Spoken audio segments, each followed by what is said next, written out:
आप भी भारत की शानदार जीत से खुश हैं तो वीडियो को लाइक जरूर कीजिएगा। दोस्तों, तीसरे टी20 मुकाबले में पंत की कप्तानी, चहल की चालबाजी और हर्षल पटेल के तूफान के चलते भारतीय टीम ने 48 रन से मुकाबले को जीत लिया। लेकिन कैसे पांड्या पंत की कप्तानी ने ये कारनामा रचा, आपको सारी हाइलाइट्स दिखाएंगे। लेकिन उससे पहले आप सभी को क्या लगता है, पांड्या और पंत में बेहतर खिलाड़ी कौन है? नीचे कमेंट करके जरूर बताइएगा। दोस्तों, भारत और साउथ अफ्रीका की टीम के बीच में चल रही 5 मैचों की टी20 सीरीज अपने सबसे रोमांचक मोड़ पर पहुंच चुकी है। आपको बता दें कि 2 मुकाबलों में मुंह की खाने के बाद विशाखापट्टनम में भारतीय क्रिकेट टीम को हर हाल में जीतना था। लेकिन दोस्तों, मुकाबले की शुरुआती भारतीय टीम के खिलाफ हुई। आपको बता दें कि टॉस ऋषभ पंत हार गए थे। मैदान में उतरकर टॉस भले ही हार गए थे ऋषभ पंत, लेकिन आज बाकी खिलाड़ियों ने ठान रखा था मानो अपनी टीम को जिताकर दम भरेंगे। भारतीय टीम को 200 बल्लेबाजी का न्योता मिला और मैदान में आकर ईशान किशन और ऋतुराज गायकवाड़ ने पूरे मुकाबले की दशा को ही बदल कर रख दिया। दोनों खिलाड़ियों ने 9वें ओवर तक तो कोई विकेट ही नहीं गिरने दिया था। पावर प्ले में भी 60 से ज्यादा रन थे हमारे, जिसमें ऋतुराज गायकवाड़ ने 35 गेंदों के अंदर 57 रन जड़ दिए थे। उनकी धांसू अर्धशतकीय पारी ने भारतीय क्रिकेट टीम को 209वें ओवर तक 90 के पार पहुंचा दिया। इस बीच ईशान किशन भी काफी ज्यादा उग्र हो गए। जहां ऋतुराज गायकवाड़ एक ही ओवर में नौरकिया को 5 चौके जड़कर गए, तो शमसी से लेकर महाराज ईशान किशन ने हर किसी को छक्कों की बौछार से नहला दिया था। दोस्तों, ईशान किशन भी बड़ी तेजी से अपना 50 पूरा कर गए। लेकिन इन दोनों खिलाड़ियों के आउट होने के बाद पंत और अय्यर के बल्ले से कुछ नहीं मिला। परंतु इन दोनों खिलाड़ियों की अच्छी शुरुआत के चलते हमारी टीम 150 तक तो पहुंच ही गई थी और 150 से 180 का सफर तय करा दिया आज हार्दिक पांड्या ने। दोस्तों, पहले टी20 की तरह पांड्या अच्छी फॉर्म में लग रहे थे। उन्होंने 21 गेंदों के अंदर 30 रनों की शानदार पारी खेली और 4 चौके चढ़े। खैर, 180 का लक्ष्य मिला था अफ्रीकी टीम को, उनके लिए तो ये छोटा सा लक्ष्य था। लेकिन आज भारतीय गेंदबाजों ने जो किया उसकी सराहना पूरे देश में की जा रही है। दोस्तों, मैदान में आते ही पावर प्ले में वैसी गेंदबाजी कराई जैसे पुरानी भारतीय टीम कराती थी। अक्षर पटेल और हर्षल पटेल ने मिलकर हेंड्रिक्स और बवुमा का विकेट पावर प्ले के अंदर ही ले लिया और उसके बाद चहल ने पंत के साथ मिलकर जो किया वो तो काबिले तारीफ था। दोस्तों, पंत ने चहल को वाकई में कहा था कि वो ज्यादा स्लोअर गेंदों का इस्तेमाल करे, 80 से 85 की रफ्तार होनी चाहिए। चहल ने बिल्कुल वैसा ही किया और दाने डालते चले गए सबसे बड़े खिलाड़ियों के सामने। और दोस्तों, ये पैंतरा कामयाब भी होता नजर आया। सबसे पहले शिकार बन गए दोस्तों वेंडी ड्यूसन। मात्र 1 रन पर पंत के हाथों कैच आउट हो गए थे। पंत की यही सलाह को मानते हुए चहल ने इसी रणनीति को आगे भी कंटिन्यू किया और 20 रन पर ही प्रेटोरियस को पंत के हाथों ही कैच आउट करा दिया था। इतना ही नहीं दोस्तों, आगे चलकर उन्होंने क्लासन का भी विकेट लिया 29 रन पर। ये क्लासन ही पिछले मुकाबले के विलन थे दोस्तों। खैर दोस्तों, 6 विकेट गिर चुके थे 80 के दायरे में। जीत अब नामुमकिन लग रही थी साउथ अफ्रीकी टीम के लिए। और फिर दोस्तों, हमारी टीम ने अपने टी20 इतिहास की दूसरी सबसे बड़ी जीत दर्ज कर ली रन बचाने के मामले में। दोस्तों, आपको बता दें, भारतीय क्रिकेट टीम पूरे 48 रन के अंतर से इस मुकाबले को जीत गई। माना कि 4 विकेट हर्षल पटेल ने लिए, लेकिन 4 ओवर में मात्र 20 रन देकर 3 विकेट निकालने वाले चहल को मैन ऑफ द मैच के अवार्ड से नवाजा गया। और उससे भी दोस्तों शानदार बात तो यह है कि हमारी टीम जीतकर अभी सीरीज में कमबैक कर चुकी है। वरना अगर इस मुकाबले को हारते तो सीरीज से भी हाथ धो बैठते। लेकिन तारीफ करनी होगी चहल, हर्षल पटेल, ईशान किशन, पंत, यहाँ तक कि पांड्या की कप्तानी की भी। लेकिन दोस्तों, आप सभी को क्या लगता है, किस खिलाड़ी की वजह से हमें जीत की प्राप्ति हुई? नीचे कमेंट में उसका नाम जरूर बताइएगा। दोस्तों, साउथ अफ्रीकी टीम के खिलाफ आज ऋतुराज गायकवाड़ और ईशान किशन ने ऐसी तूफानी बल्लेबाजी कर दी कि देखकर बवुमा तो क्या, बल्कि हर एक साउथ अफ्रीकी खिलाड़ियों के माथे पर पसीना आ गया था। से आज हमारे 2 धुरंधरों ने मिलकर अफ्रीकी खिलाड़ियों को पाठ पढ़ा दिया। सब तो आपको दिखाएंगे ही, लेकिन उससे पहले आप सभी को क्या लगता है, ईशान किशन और वाकई में आज गायकवाड़ की धाकड़ बैटिंग को आप 10 में से कितने नंबर देंगे? कमेंट नीचे जरूर कीजिएगा। दोस्तों, भारत और साउथ अफ्रीका की टीम के बीच में चल रही 5 मैचों की टी20 सीरीज का तीसरा मुकाबला विशाखापट्टनम में खेला जा रहा है। आपको बता दें कि जो हाल हमारा कटक या उससे पहले दिल्ली में हुआ था, उसे देखकर तो सबके चेहरे मुरझाए हुए थे। हर एक भारतीय प्रेमी यही अपेक्षा कर रहा था कि इस मैच में तो कुछ चमत्कार हो जाए। और वाकई में दोस्तों, वाइजैक की सरजमी पर उतरकर मानो के भारतीय खिलाड़ियों ने अफ्रीकी खिलाड़ियों के अंदर करंट ही छोड़ दिया हो।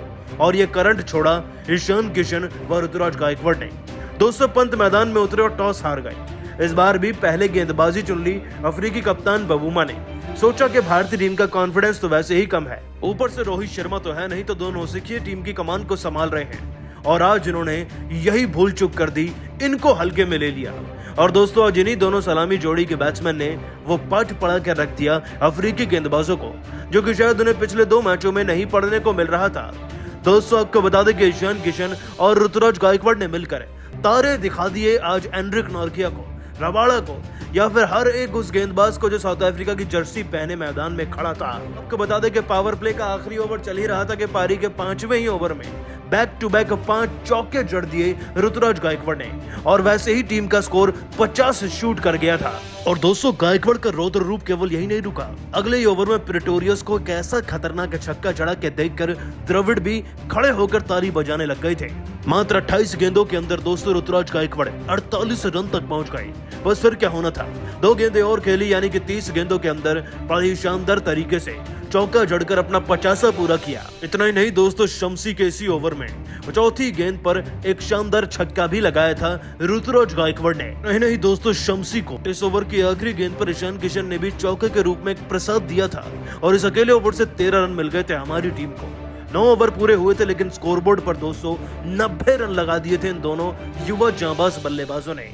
अगले ओवर में ऋतुराज गायकवाड़ का कहर तो जारी था, पहली गेंद पर चौका जड़ दिया था, लेकिन महाराज की गेंद पर बड़ा शॉट लगाने के चक्कर में दोस्तों ऋतुराज गायकवाड़ फिर कैच आउट भी हो गए थे। 35 गेंदों में दोस्तों धोनी के इस चेले ने 57 रन जड़ दिए थे, और इनकी धाकड़ पारी से टीम बड़ी आसानी से 100 के पार पहुंच गई थी। और दोस्तों गायकवाड़ के जाते ही मानो ईशान किशन तो और उग्र हो गए। ऐसी आक्रामक बल्लेबाजी करी के देखकर हर कोई हैरान रह गया। और दोस्तों ईशान किशन ने भी चौके और छक्कों की बारिश करते हुए अपना 50 पूरा किया, और इसी के साथ साथ 35 गेंदों में 55 रन भी जड़ दिए थे।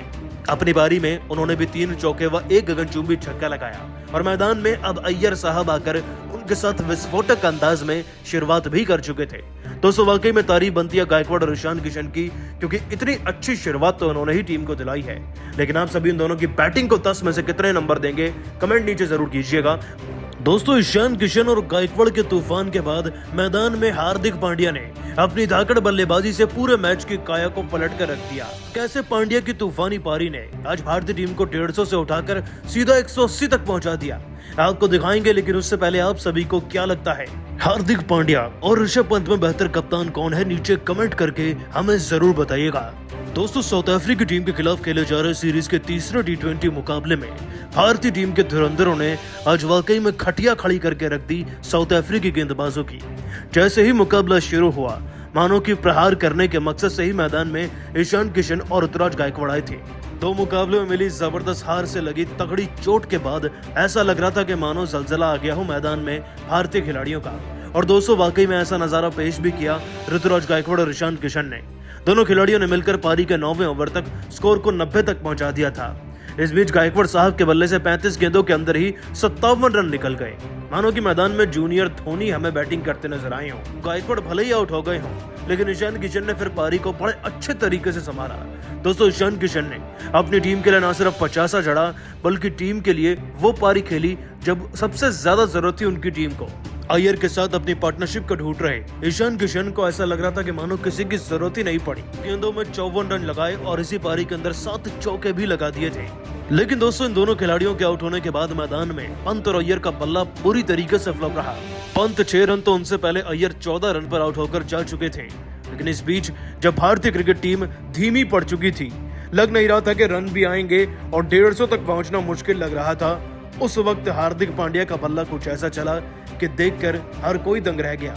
दोस्तों पांड्या जिन्होंने पहले T20 मैच में 12 गेंदों के अंदर 31 रन जड़कर सबको भौचक्का कर दिया था, इस बार भी उनके बल्ले से कुछ ऐसी ही घातक पारी देखने को मिली। भले ही आज दूसरे छोर से पांड्या को किसी का साथ ना मिला हो, लेकिन वो हार्दिक पांड्या ही बने जिन्होंने आगे चलकर हर एक गेंदबाज को चौके और छक्के लगाए, चाहे वो एनरिक नॉर्किया थे, कगिसो रबाड़ा, शम्सी या फिर महाराज क्यों ना हो। अपनी 21 गेंदों की इस ताबड़तोड़ पारी के अंदर हार्दिक पांड्या ने 4 शानदार चौके लगाकर लगभग 150 के स्ट्राइक रेट से इस बार भी 31 रन की वो नाबाद व महत्वपूर्ण पारी खेली, जिससे दोस्तों भारतीय क्रिकेट टीम सीधा 150 से उठकर 180 तक पहुंच गई थी। वरना तो दोस्तों कोई उम्मीद ही नहीं बची थी।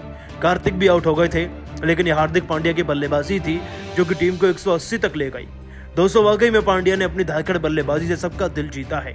लेकिन आप सभी उनकी बैटिंग को 10 में से कितने नंबर देंगे, नीचे कमेंट करके जरूर बताइएगा। और अभी सब्सक्राइब कीजिए हमारे YouTube चैनल को। धन्यवाद।